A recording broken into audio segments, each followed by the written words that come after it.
ஸ்ரீமன்னாராயணா நாராயணா ஸ்ரீமன்னாராயணா நாராயண பட்டதிரி உருகும் பரமனா நலம் தரும் நாராயணீயம் அருள் வழங்குமே தினம் நம்மை காக்குமே.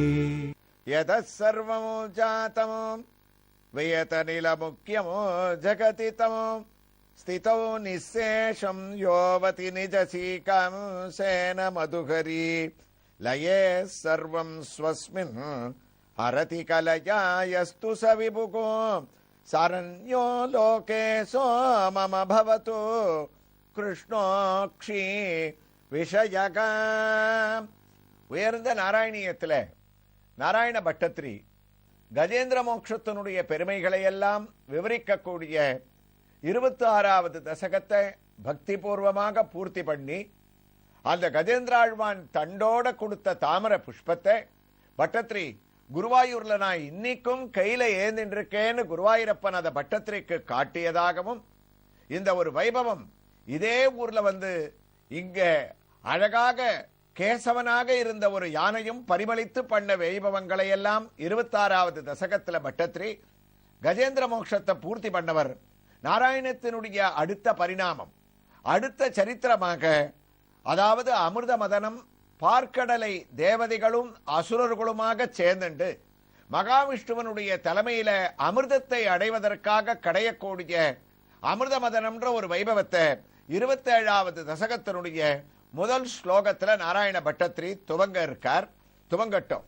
அதற்குள்ள நாம் இப்போது தரிசிக்க வேண்டிய ஒரு திருக்கோயில் எம்பெருமான் திருப்பார்கடலை வங்கக்கடல் கடைந்த மாதவனாகவும் கேசவனாகவும் கடைவதற்கு தயாராக கூடிய சரித்திரத்தை குருவாயூரப்பனிடத்துல பட்டத்திரி ஆரம்பிக்க இருக்காருன்னு சொல்லிட்டு இருக்கோம். அதனால அதற்கு பொருத்தமாக இந்த தசகம் ஆரம்பிக்கச்சே நாம் இப்போது தரிசிக்க இருக்கக்கூடிய திருக்கோயிலுடைய திருநாமம் அந்த கோயில் அமைந்திருக்கக்கூடிய இடம் திருப்பார்கடல் என்னும் இடம். எங்கே இருக்கிறது இந்த திருப்பார்கடல்? சென்னை பெங்களூர் தேசிய நெடுஞ்சாலையிலே காவேரி பாக்கத்திலிருந்து சுமார் 3 கிலோமீட்டர் தூரத்திலேயும் வேலூரில் இருந்து சுமார் 40 கிலோமீட்டர் தூரத்திலேயும் அமைந்திருக்கக்கூடிய பிரசன்ன வெங்கடேச பெருமாள் திருக்கோயில் திருப்பார்கடல். இதோ அந்த கோயிலை அடைந்து விட்டோம். இந்த ஊரிலே ஒரு விசேஷம். 2 கோயில்கள் இங்கு திருப்பார்கடல் என்ற பெயரோடு இங்கு அமைய பெற்றிருப்பது. ஒன்று பிரசன்ன வெங்கடாஜலபதியாக பகவான் இங்கு புண்டரீக மகரிஷிக்கு காட்சி அளித்ததும், மற்றொரு திருக்கோயில் ரங்கநாதனாக பகவான் பார்க்கடலை கடையக்கூடிய சொரூபத்திலே சயனித்துக் கொண்டிருப்பதும் இரு திருக்கோயிலாக இங்கு காட்சியளித்தாலும் இரு திருக்கோயிலுமே திருப்பணிக்காக பாலாலயம் அமைய பெற்றிருப்பதால் இங்கு நாம் ஒரு திருக்கோயிலிலே உற்சவமூர்த்தியை தரிசிக்க இருக்கின்றோம். அழகான திருக்குளத்தினுடைய திவ்ய தரிசனத்தை அடைகின்றோம். இதோ சிறிய முகப்பு. அந்த முகப்பிலே பிரசன்ன வெங்கடாஜலபதியானவர் நின்ற திருக்கோலத்திலே நமக்கு காட்சியை அளிக்க பலிபீடம் தீபஸ்தம்பம் இவைகளை கடக்கும் போதே 1000 வருடத்திற்கு மேற்பட்டு இந்த திருக்கோயில் இருக்கும் என்று நமக்கு புலப்படுகின்றது. இதோ பெரிய திருவடியான கருடன் தனி சன்னதியாக நின்ற திருக்கோலத்திலே நமக்கு காட்சியை அளிக்க கோயிலை வலம் வர ஆரம்பித்து விட்டோம். இந்த திருக்கோயிலுக்கு இதோ தலவிருட்சமாக துளசி வில்வமரம் இரண்டும் அமைய பெற்றிருப்பதாம். காரணம், இங்கு புண்டரீக மகர்ஷிக்கு பரமேஸ்வரனான சிவபெருமானும் மகாவிஷ்ணுவான வேங்கடாஜலபதியும் ஒரே இடத்திலே கர்ப்பகிரகத்தில் தரிசனத்தை அளித்துக் கொண்டிருப்பதால் மகாவிஷ்ணு உகந்த துளசியும் சிவன் உகந்த வில்வமரமும் இங்கு தலவிருட்சங்களாக அமைய பெற்றிருக்கின்றது. நாகங்களுடைய பல பிரதிஷ்டையை இங்கே நாம் தரிசிக்கின்றோம். அந்த நாகம் ஒவ்வொன்றிலேயும் கண்ணனும் சேர்ந்து கண்ணனுடன் பிரதிஷ்டை செய்யப்பட்ட இந்த நாகங்களை நாம் வலம் வர ஆரம்பிக்கும் போது இங்கு கோவிலை கட்டிய பாகவதோத்தமர்களும் சிலை வடிவத்திலே இங்கு நமக்கு தரிசனத்தை அளிக்கின்றார்கள். அது மட்டுமா, ஆஞ்சநேயர் இதோ மூலமூர்த்தியாக தனி சன்னதியாக நின்ற திருக்கோலத்திலே கையை கூப்பிக்கொண்டு நமக்கு காட்சியை அளிக்கின்றார். ஆச்சரியமான ஒரு திவ்யமான ஒரு தரிசனம். சிந்தூர காப்பை தன்னுடைய திருமுகத்திலே தான் சார்த்திக் கொண்டு அகல விரித்த கண்களோடு பாஷ்பவாரி பரிபூர்ணலோச்சனம் என்று ஆனந்த பாஷ்பமானது பொங்க அவருடைய வாளானது நீண்டு சுருண்டு அவருடைய தலைக்கு மேல் வளைந்திருக்கக்கூடிய இந்த காட்சியோடு இந்த ஆஞ்சநேயருக்கு ஒரு விசேஷம். இதோ நாம் தரிசிக்கின்றோமே, இடுப்பிலே அழகாக சொருகப்பட்டுள்ள கத்தியுடன் சேவை சாதிக்கக்கூடிய ஆஞ்சநேய சுவாமியின் திருவடியிலிருந்து திருமுடி வரை திவ்ய தரிசனத்தோடு 107வது க்ஷேத்திரம் என்று கொண்டாடப்படக்கூடிய இந்த திருப்பார்க்கடலின் திவ்ய தரிசனத்தோடு பார்க்கடலை கடைவதற்காக மகாவிஷ்ணு எவ்வாறு தேவதைகளுக்கு அறிவுரை வழங்கப் போகின்றார் என்ற தசகத்தினுடைய ஒரு தொடக்கத்தை பட்டத்ரி 27வது தசகமாக முதல் ஸ்லோகத்தை குருவாயூரிலே கம்பீரமாக துவங்கவும் தயாராகிவிட்டார். குருவாயூரப்பா, துர்வாசாகம் சுரவணிதப்த திவ்யமல்யோகம் சக்ராய ஸ்வயமுபதாய தத்ர பூயகம் நாகேந்திர பிரதிமிருதிதே சசாப சக்ரோகம் காக்ஷாந்திகி த்வதிதர தேவதாமோ சஜானாமோ. பாகவதத்தினுடைய சாரம்தான் நாராயணியம்ன்றது நமக்கு தெரியும். 18,000 ஸ்லோகம் பாகவதத்தை நாராயண பட்டத்ரி ஒவ்வொரு சரித்திரம் விடாம சுருக்கி ஒவ்வொரு தசகமாக எழுதிண்டே வரார். அதுல பாகவதத்துல வர்ணிக்கப்பட்ட உயர்ந்த ஒரு சரித்திரம் அமிர்த மதனம், பார்க்கடலை கடைஞ்சது. அத பல ஸ்லோகங்கள்ல பாகவதத்துல சொன்னதை இவர் நாராயணியத்துல சுருக்கிறாராம். பார்க்கடலை கடைவதற்கு காரணம் என்ன? எல்லா கதைக்குமே ஒரு அவதாரிக இருக்கும், காரணம் இருக்கும். அதுபோல இந்த பார்க்கடலை கடை ஏற்பட்டதற்கு காரணம் இந்திராதி தேவதைகளுக்கு ஏற்பட்ட ஐஸ்வர்யம் அவர்களை விட்டு போனதும், ஐஸ்வர்ய பலம் இழந்ததும், அசுரர்கள் ஆதிக்கம் அதிகமானதும் தான் பார்க்கடலை கடையறதுக்கே காரணமா இருந்தது. அப்ப இந்திராதி தேவதைகள் சர்வ ஐஸ்வர்யமும் படைச்சவாளா இருந்தாலே குருவாயூரப்பா, அவர்களுடைய ஐஸ்வர்யம் போறதுக்கு காரணம் என்னன்னா, ஒரு சமயம் தேவேந்திரன் தன்னுடைய பட்டத்து யானை மேல தேவலோகத்துல கம்பீரமா கர்வத்தோட பவனி வந்துட்டு இருக்கான. அப்படி அவன் பவனி வரும்போது தேவதைகள் எல்லாம் புடைசூழ வரா, தேவ பெண்கள் புடைசூழ தனக்கே உண்டான ஐஸ்வர்ய கர்வத்தோடு வந்துட்டு இருக்கான்.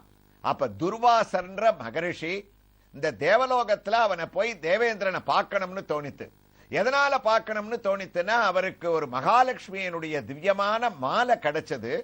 அந்த மகாலட்சுமியினுடைய ஐஸ்வர்ய மாலைய அம்பாளுடைய பிரசாதத்தை நாம தேவலோகத்துல போய் தேவேந்திரனுக்கு கொடுப்போம்னு அந்த மாலையை கையில எடுத்துட்டு குருவாயூரப்பா, துர்வாசாகம் சுரவணிதப்த திவ்யமல்யோகம் சக்ராய ஸ்வயமுபதாய தத்ர பூயகம். துர்வாசர் எப்படிப்பட்ட மகரிஷி? அவர் இந்திரனுக்கு இந்த மகாலட்சுமி மாலையை கொடுக்கணும்னு நினைச்சது இந்திரன் பண்ண புண்ணியம். ஆனா இவர் அந்த இந்திரலோகத்துக்கு வந்து அந்த மாலையை அப்படி கையில எடுத்து இந்திரனுக்கு கொடுக்கலான்னு நினைக்கச்சே, அப்பத்தான் இந்த பட்டத்து யானை பெயர்ற ஊர்வலம் வந்துட்டு இருக்கான். கோலாகலமான காட்சி, எங்க பார்த்தாலும் ஆடம்பரமான நடனங்கள், அதுல தன்னையே மெய் மறந்து இவன் யானை மேல வந்துட்டு இருக்கான். அப்ப துர்வாசர் எதிர வந்து நின்று தேவேந்திரான்னு கூப்பிட்டார். அலட்சியமா பார்த்தான்.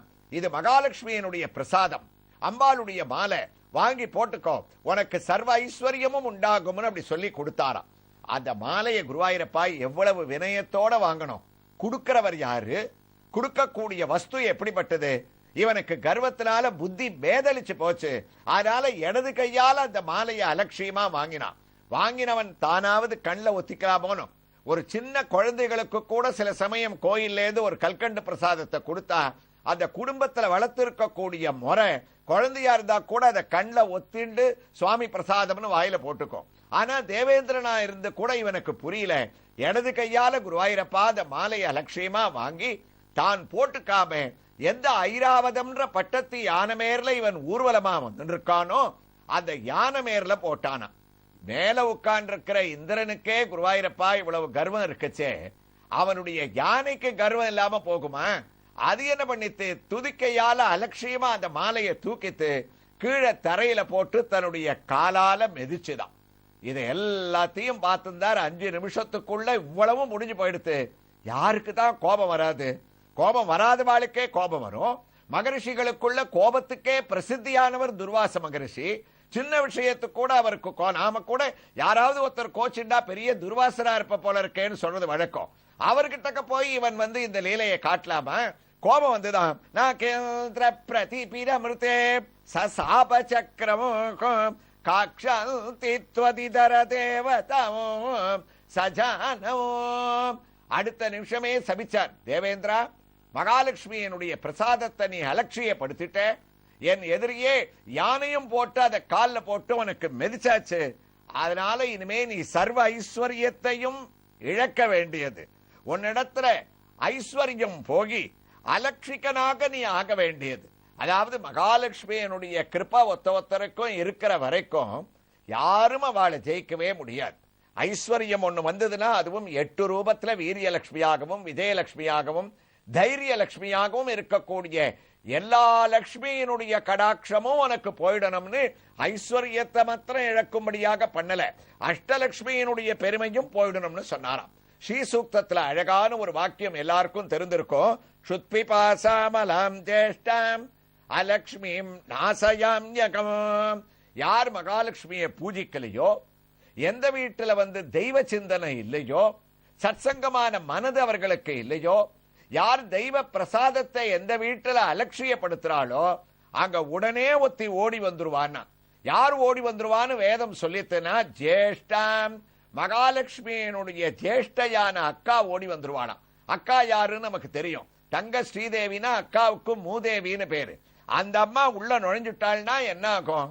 ஐஸ்வர்யம் போயிடும், குழந்தையெல்லாம் பசி பசின்னு கத்த ஆரம்பிக்கும், இல்லாத கடன்கள் வரும், வியாதியெல்லாம் நம்ம சுழ்ந்துக்கும், நன்னா இருக்கக்கூடிய குடும்பத்துல கூட ஒரு ஒற்றுமை குறைவானது ஏற்படும். இவ்வளவும் ஒரே பாவத்துல அந்த ஜேஷ்டை வந்தாள்னா வந்துருமா, மகாலட்சுமி வெளியில போயிடுவா.